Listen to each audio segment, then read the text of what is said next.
আজ তুমি হিন্দি বাংলা পাঞ্চিং করে গান করতে পারবে? হিন্দি বাংলা পাঞ্চিং গান? হ্যাঁ। ওটা তো মামুলি ব্যাপার। আরে মামুলি ব্যাপার? হ্যাঁ, এই তো পান্তা খেতে খেতে গিয়ে থাকি সব গান।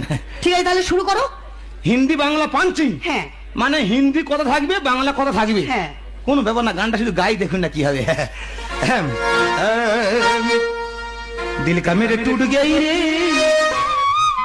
ও মা গো। সুন্দর ভাষা। তাই হিন্দি বাংলা পাঞ্চিং গান তু মেরি মোহব্বত হ্যায় ये मोहब्बत मेरे टूट गई रे माँ वो मेरी मोहब्बत है ये मोहब्बत ये मोहब्बत ये मोहब्बत ये मोहब्बत। ঠিক আছে ঠিক আছে, আজ তুমি পাশ করে গেছো, 100-র মধ্যে 100 পেয়েছো। অত নাম্বার তো কোনো যা পাইনি তো। আজ তোমার ভর্তি ফি এমন কিছু টাকা লাগবে না। বলে ফেলুন না, টাকা আমি নিয়ে এসছি। ওই 40,000 টাকা দিলে হবে। বাবা